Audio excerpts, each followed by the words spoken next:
But speaking of friends, let's bring on our good friend and comrade, Richard Wolff. Hi, Ben. Hi, Forrest. Hey. Hi, Professor Wolff. It is very good to see you again. Yeah, it is a happier time than thinking about and talking about Michael. So.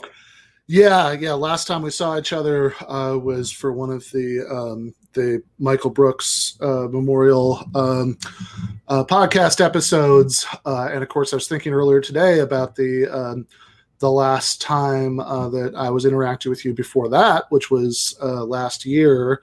When I went on your show and I took it as an opportunity to fly to New York and spend the weekend with Michael. And at the I think I was on your show on a Monday, right? So I was spending the weekend with him, and then on the Monday, I was urging him to just take the day off the Majority Report and come in with me, and we could all have lunch together. And he was, I think he was wavering. He was going to do it, and then Sam said he wanted him to come in that day. But that was a much better time, and really actually almost every way. Yeah, absolutely. But so. As coincidence would have it, we booked this a long time ago, but yesterday in the business pages of the New York Times, which I do not normally read, but this was pointed out to me, and I had a copy and I read it. There was this article about a subject I've heard you talk about many times, which was the Mondragon Corporation in Spain. So, Forrest, do we have the New York Times article? So, this is. Hold on, I'm getting it up. Yep. So, to set people up for this, who might not. Okay, here we go. So this is the headline that the New York Times put on it: co-ops in Spain's Basque region soften capitalism's rough edges. And the way the headline actually in the paper version that ran yesterday was it was something like a model for a softer capitalism. That's not actually what I think it's the model for, but there was what this is about was about how the experience of the pandemic has played out in Mondragon versus, regular capitalist businesses. So can you set us up here a little bit about what this company is? Sure. Let me start by commenting on the New York Times, whose facility in not understanding what's going on is truly impressive and has been honed over many years and is on full evidence in this story. I mean, if you look at the headline, you'd think it was something new that had developed. The Mondragon co-ops are started in 1956. So maybe it's a reasonable time frame for the New York Times to find out about it, but the rest of the world knows an awful lot about it. Lots of attention over the years. It's a very successful operation. In fact, it is the single most successful worker co-op operation on the planet at this time. So you really ought to take your hat off to it and give it some of the credit it deserves. Let me explain briefly. In 1956, in the north of Spain, Mondragon is a small city in the north of Spain, in the shadow of the Pyrenees Mountains that separate Spain from France. It was an extremely poor agricultural part of Spain. It had been decimated by years of underinvestment, underdevelopment.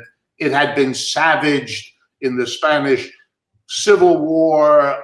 It really was a desolate place of horrible, high, long-term unemployment.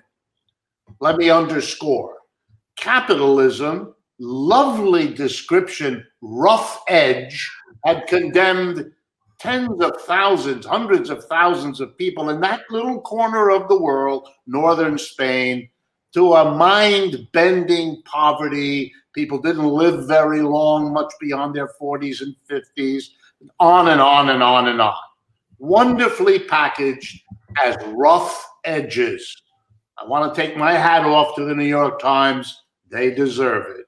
Okay, so there's a little priest in a little parish in Mondragon, a man who came to be known as Father Arizmendi. Not his full name, but that's what he was known as. And he gives a famous talk in his little parish church in Mondragon, saying to his parishioners, who are mostly unemployed, if we wait for some capitalist employer to come in here and give us a job, well, we'll all die of old age before that happens. Everybody giggles. And then he drives home his point. Let's not do that. Let's cut out the middleman, the capitalist, and let's become our own employer. That way we don't have to wait. Now, to put it in modern economics languages, workers don't need an employer to get a job. They don't need an employer to use American language, give you a job. Gift like that, you don't need enemies. What you can do is be your own boss. It's a much better deal. And that's what the priest said, let's do it. And with six workers, he started a worker co-op. Okay, I could give you lots more details, but let's go fast forward to right now. This worker co-op, which, by the way, and it's a little footnote, but for those that are interested in history, because it was begun under the auspices of a Roman Catholic priest, and because Spain is a Roman Catholic country, there was a peculiar protection, you might say, given to this idea, because instead of it being immediately squashed as socialism, communism, or something like that, it was the church.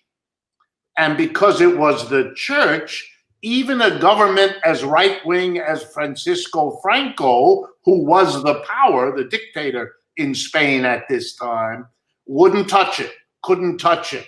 It was within the church.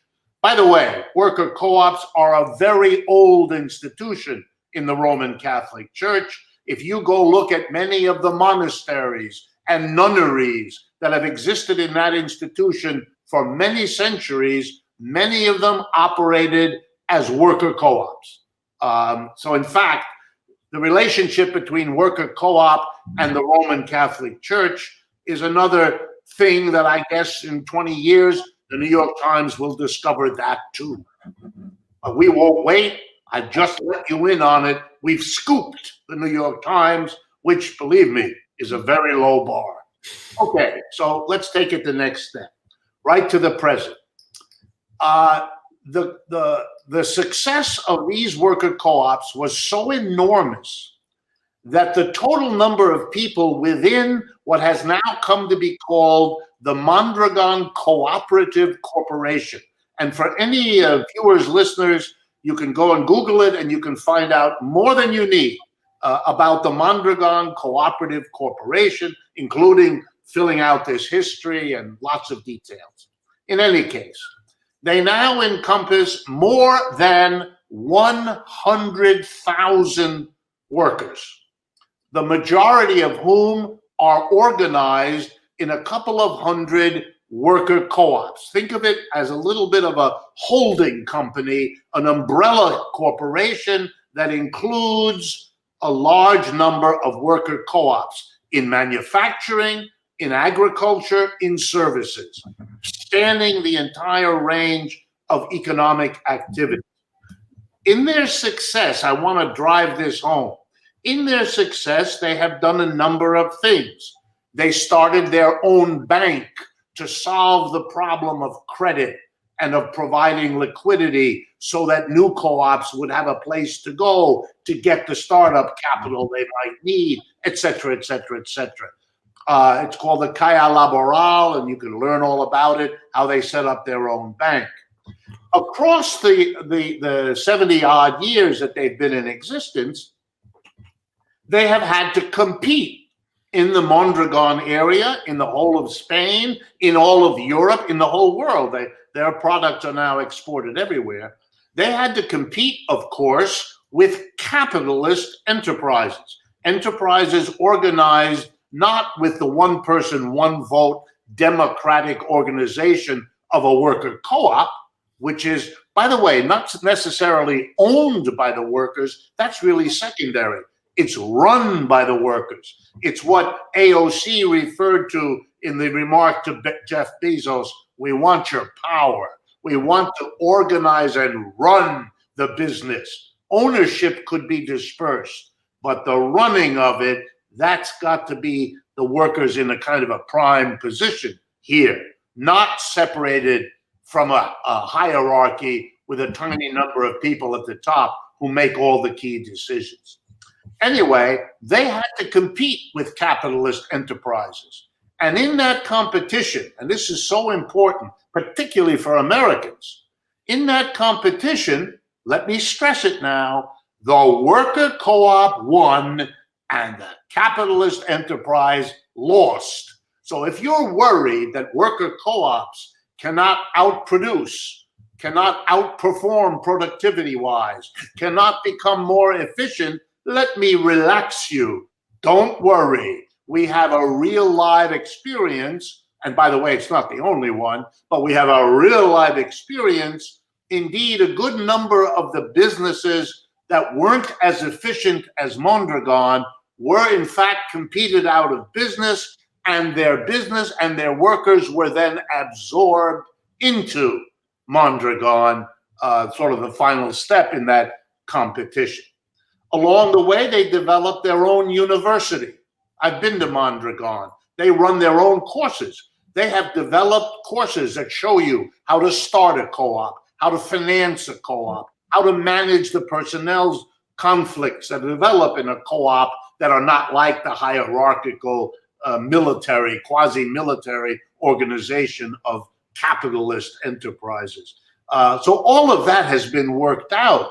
You can find an immediate curriculum, a syllabus where you can answer all of the questions. There's no mystery about worker co-ops. There doesn't have to be any utopian notion that this is a lovely idea for some distant future. Not at all. Right here, right available.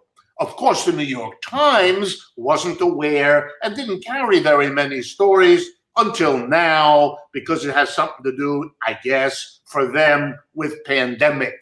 But you don't need the pandemic. This story has been there a long time.